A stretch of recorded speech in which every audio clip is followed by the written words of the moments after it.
Hey guys, praise the lord. So మన దేవుడికి ఉన్నటువంటి స్పెషాలిటీ ఏంటంటే, లోకంలో మనుషులు ఎట్లా ఉంటారండి, అన్నీ బాగుంటే నిన్ను వెతుకుతారు, వెతుక్కుంటూ వస్తారు. ఓకే.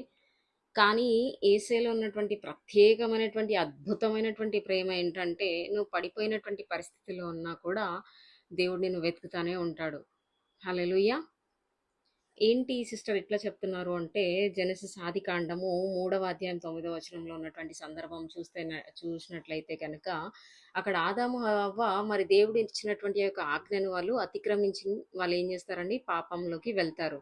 సో ఆ చెయ్యకూడనటువంటి దేవుడు నిషేధించినటువంటి యొక్క ఫలాన్ని తినిన తర్వాత వాళ్ళలో ఏమవుతుంది, ఆ పాపం ఎంటర్ అయిన తర్వాత దే విల్ ఫియర్, వాళ్ళలో ఒక భయం అనేటువంటిది జనరేట్ అవుతుందండి. సో ఆ భయం రావడం వల్ల వాళ్ళు ఏం చేస్తారు అంటే, దేవుడి నుంచి వాళ్ళు దాక్కోవడం మొదలు పెడతారు. ఎస్, దాక్కుని వాళ్ళు ఏమైపోతారు, దేవుడి నుంచి దూరం అయిపోతారు. సో అంతవరకు ఎలా ఉండే వాళ్ళ కనెక్షన్, దేవునితో మాట్లాడడం, దేవునితో నడవడము, దేవునితో ప్రతిదీ కూడా షేర్ చేసుకోవడం అనేటువంటిది జరిగింది. సడన్ గా వాళ్ళు అలా దేవుని నుంచి దూరం అయిపోగానే, దేవుడు వాళ్ళు దూరం అయిపోయి దేవుని నుంచి దాక్కోవడానికి వాళ్ళు ట్రై చేసినప్పుడు దేవుడు ఏమంటాడు, ఆదాము నువ్వు ఎక్కడున్నావు అని చెప్పేసి అడుగుతాడండి. ఓకే. సో పడిపోయారు కదా, ఎలాగో వెళ్ళిపోయారు కదా ఆజ్ఞ అతిక్రమించేసి, సో వెళ్ళిపోవచ్చు కదా. నో, మన దేవుడు అలా వదిలిపెట్టే దేవుడు కాదండి. సో దేవుడు ఆ పరిస్థితులలో కూడా ఫిజికల్గా వాళ్ళు ఎక్కడున్నారో దేవుడికి తెలుసు. బికాజ్ ఆయన సమస్తాన్ని సృష్టించారు కాబట్టి దేవుడు ఎక్కడున్నాడో వాళ్ళకి తెలుసు. బట్ స్టిల్ గాడ్ ఆస్క్, దాని అర్థం ఏంటి, నువ్వు ఎక్కడున్నావు ఆత్మీయంగా, ఇన్ని రోజులు నాతో ఉన్నావు కదా, నాతో నడిచావు కదా, నాతోనే సహవాసం చేసావు కదా, ఇప్పుడు సడన్ గా ఎక్కడున్నావు. ఓకే. ఆదాం వెళ్ళి దేవుని వెతకలేదండి, దేవుడే వచ్చేసి ఆదాముని వెతికాడు. అది మన దేవునిలో ఉన్నటువంటి ఒక గొప్పతనం. ఇంకోటి ఏంటంటే, ఇలా అనేక సార్లు మనం ఏమైపోతా ఉంటదంటే, జీవితాల్లో కొన్ని శోధనలు వచ్చినప్పుడు, కొన్ని పరిస్థితులు బాగాలేనప్పుడు మనం ఏమైపోతాము అంటే దేవుని నుంచి దూరం అయిపోతాం.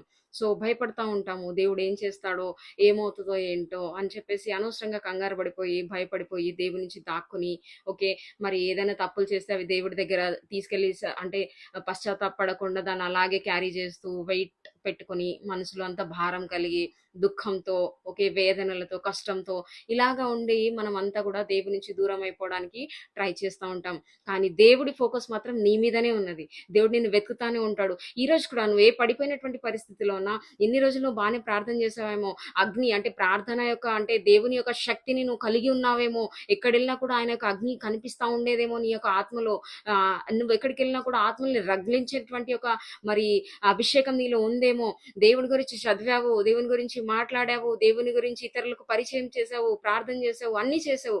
కానీ సడన్ గా ఏదో ఒక మిస్టేక్ వల్ల నువ్వు దేవుని నుంచి తప్పించుకోవడానికి ట్రై చేస్తున్నావేమో, దేవుని నుంచి నువ్వు దూరంగా ఉండడానికి ప్రయత్నిస్తున్నావేమో. కానీ దేవుడు నిన్ను చూస్తున్నాడు, నువ్వు ఎక్కడున్నావు అని చెప్పేసి దేవుడు నిన్ను వెతికాడు. ఆ వెతికినటువంటి దేవుడు మరలా నువ్వు రావడానికి నీకు ఒక డోర్ ఓపెన్ చేశాడు. ఆ డోర్ పేరు ఏంటి అంటే కృపా సింహాసనం. హల్లెలూయా. ఆ యొక్క కృపా సింహాసనం అనేటువంటి దగ్గరికి వెళ్తే చాలా మంది అంటారు, దేవుడి దగ్గరికి నేను ఇలా వెళ్తే దేవుడు నన్ను శిక్షిస్తాడేమో, నేను ఇది చేశాను కాబట్టి నన్ను కొడతాడేమో, అది చేస్తాడేమో, ఇది చేస్తాడని అనుకుంటావు. చాలా సార్లు ఏమవుతుంది అంటే, ఇంకా సాతాను ఏం చేస్తాడంటే మైండ్ లో ఇలాంటి ఆలోచనలన్నీ పెట్టేసి, నువ్వు క్లీన్ అవ్వు, కొద్ది రోజులు ఇలా ఇంకా నువ్వు మారిన తర్వాత దేవుని దగ్గరికి వెళ్ళు, లేకపోతే ఈ పని చెయ్యి, ఈ పని చేశాక నువ్వు గెలిచి దేవుని దగ్గరికి వెళ్ళు, అలా వెళ్ళు, ఇలా వెళ్ళు అని చెప్పేసి దేవుడు సాతానుడు చెప్తా ఉంటాడు. మైండ్ ని వాడు కంట్రోల్ చేసి ఎంతసేపు నిన్ను దేవుని నుంచి దూరంగా పెట్టడానికే ట్రై చేస్తూ ఉంటాడు. ఈ సమయంలో గనక నువ్వు జ్ఞానం కలిగి, నీకు ఒక బైబిల్ ఒక జ్ఞానం కలిగి, ఎప్పుడైతే మనం యొక్క దేవుని యొక్క మరి యొక్క ఆత్మతో మనం ఎప్పుడైతే నింపబడతామో, దేవుడు నీకు ఆ వచనాలతో మాట్లాడతాడు. సో అలాగే హెబ్రీయులకు 4వ అధ్యాయం 16వ వచనం చూసుకున్నట్లయితే అక్కడ క్లియర్ గా రాయబడి ఉంది ఏంటంట, క్రీస్తు యొక్క మరి ఆ యొక్క కృపా సింహాసనం దగ్గరికి ఎలా వెళ్ళాలంట, ధైర్యంగా వెళ్ళాలంట. హల్లెలూయా. ఎలా రమ్మంటున్నాడండి దేవుని యొక్క కృపా సింహాసనం దగ్గరికి? అదేం సింహాసనం ఫస్ట్ నువ్వు ఐడెంటిఫై చేయాలి. దేవుడు శిక్షించే దేవుడు కాదండి మన దేవుడు. మన దేవుడు ప్రాణం కూడా ఇచ్చాడు మన కోసం. అందరికీ తెలిసిందే కదా. అందరి కోసం కూడా ఆయన అంటే నాకు నీకు అనేకులకు ఎవరికైనా కానీ ప్రపంచం మొత్తం కోసం కూడా ఆయన ఏం చేశాడు, తన యొక్క కుమారుని లోకంలోకి పంపించి తన యొక్క కుమారుని ద్వారా అంటే సిల్వకు తను బలి ఇవ్వడానికి కూడా రెడీ అయినటువంటి దేవుడు. మరి ఈ రోజు నువ్వు ఏ పరిస్థితిలో ఉన్నా కూడా నువ్వు ధైర్యంగా కృపా సింహాసనానికి రా. అది శిక్షించే సింహాసనం కాదు, అది నిన్ను రక్షించే సింహాసనం. అది ఎప్పుడైతే నువ్వు పశ్చాత్తాపడి ఆయన సింహాసనం దగ్గరికి వెళ్తావో ఆయన కరుణిస్తాడు. హల్లెలూయా. ఆయన నిన్ను హత్తుకుంటాడు. ఆయన నువ్వు కోల్పోయినటువంటి ప్రతిది కూడా నీకు ఇస్తాడు. ఏదైతే నువ్వు కోల్పోయి ఉంటున్నావో సమస్తం కూడా నీకు రెస్టోర్ చేసే దేవుడు నీకు ఏదైతే మార్గంలో అన్ని కూడా క్లోజ్ అయిపోయి ఉన్నాయో, లోకం అంటుంది అది క్లోజ్ అయిపోయింది, లోకం అంటుంది ఇంకా అయిపోయింది పని అంటది. కానీ దేవుడు ఎక్కడైతే మనుషులు మరి దాన్ని అయిపోతుందో దేవుడు అక్కడ ఆరంభించేటువంటి దేవుడు. Wear man finishes God begins అని చెప్పేసి వాక్యం మరి మరి చాలా సార్లు మనం వింటాము. సో ఇటువంటి పరిస్థితులలో మరి దేవుడి దగ్గరికి మనం క్లీన్ అయ్యి వెళ్ళాలి, లేకపోతే దేవుడి దగ్గరికి నేను ఇలా వెళ్ళాలి, పర్ఫెక్ట్ అయ్యి వెళ్ళాలి అనేటువంటి కాన్సెప్ట్ పక్కన పెట్టేసి కమ్ యాజ్ యు ఆర్, నువ్వు ఎలా ఉన్నావో అదే పరిస్థితులకి రా. దేవుడిని కన్నీటిని తుడుస్తున్నాడు. ఓకే, గాడ్ సేస్ లైక్ ఎవరైతే విరిగి నలిగినటువంటి హృదయాలతో ఉంటారో అటువంటి వాళ్ళకు కూడా మన దేవుడు ఏమంటాడు, నేను ఆసన్నంగా ఉన్నాడు అంటే దగ్గరలో నేను ఉన్నాను మీలాంటి వాళ్ళకి అని చెప్పేసి అంటాడు. కాబట్టి నువ్వు ఏ బాధలో ఉన్నా, ఆల్రెడీ మోసపోయావా, మోసం చేసావా, ఓకే, హర్ట్ అయ్యావా, ఇతరులని హర్ట్ చేసావా, లేకపోతే ఆ సమస్తం కోల్పోయావా, అది ఏ పరిస్థితి అయినా కావచ్చు, బాధల్లో ఉన్నావా, నువ్వు నిరీక్షణను కోల్పోయి ఉన్నావా, కమాన్ మరలా నువ్వు ఎప్పుడైతే ఆయన యొక్క వాక్యాన్ని పట్టుకొని మరలా ఆయన సన్నిధిలోకి వచ్చి ఎప్పుడైతే నువ్వు మోకరించి ఆయన సన్నిధిని వెతకడంలో నువ్వు బిజీగా అయి ఉంటావో, నువ్వు ఎప్పుడైతే దేవుని యొక్క స్వరూపంలో ఆయన యొక్క పరిశుద్ధాత్మను నింపుకొని నువ్వు ఎప్పుడైతే ఆయనను వెతకడం మొదలు పెడతావో, మొదట నా రాజ్యాన్ని నీతిని వెతికినటువంటి వాళ్ళకి ఏమవుతుంది, సర్వము కూడా దేవుడు మరలా దయచేసినటువంటి దేవుడు. సో ఈ రోజు ఏ పరిస్థితిలో కూడా నువ్వెక్కడున్నా కూడా తిరిగి రావడానికి సిద్ధంగా ఉన్నావా?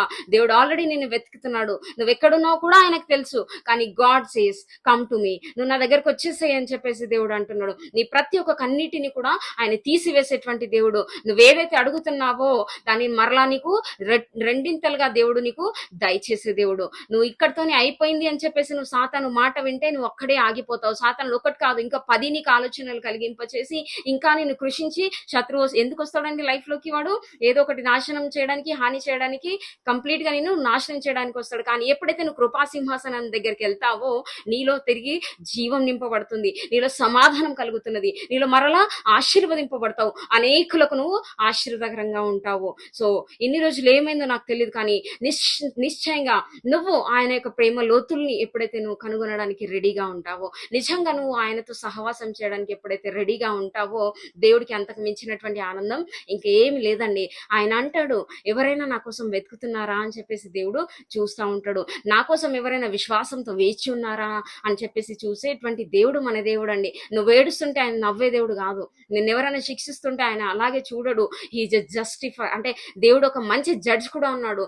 మనమే వెళ్ళి అక్కడ తీర్పు తీర్చాల్సినటువంటి అవసరం లేదు. నువ్వు జస్ట్ వెళ్ళు దేవునితో. అంటే దేవుడు మనుషులను ఎందుకు కలిగించాడు అంటే అనునిత్యం కూడా ఆయనతో మనము కలిసి ఉండడానికి, నిత్యము మనం ఆయనతో సహవాసం చేయడానికి, నిత్యము కూడా మనం ఆయన సన్నిధిలో గడపడానికి దేవుడు మనల్ని సృష్టించాడు. దేవుడు అంటాడు, నేను పైకి వెళ్తున్నా, నాతో కూడా అంటే శాశ్వతంగా మీరు నాతో ఉండడానికి నేను అక్కడ వెళ్ళి మరి మీకోసం స్థలమును ఏర్పరుస్తున్నాను అంటాడు. దేవుని ఉద్దేశం ఏంటి?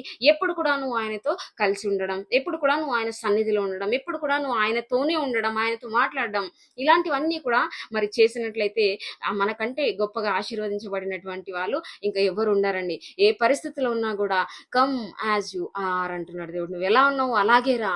ఓకే, ఆ కృపా సింహాసనానికి వెళ్ళేటప్పుడు ఎలా వెళ్ళాలి? నా దేవుడు మరలా క్షమిస్తాడు, నా దేవుడు నన్ను దీని నుంచి విడిపిస్తాడు, నా దేవుడు నాకు ఈ తప్పు మార్గం నుంచి నన్ను బయటికి రావడానికి శక్తిని, బలమును దయచేస్తాడు అనేటువంటి ఒక స్ట్రెంగ్త్ తో, ఒక కాన్ఫిడెన్స్ తో, ఓకే, ఒక ధైర్యంతో మనం దేవుని సన్నిధికి వెళ్ళడానికి రెడీగా ఉన్నామా?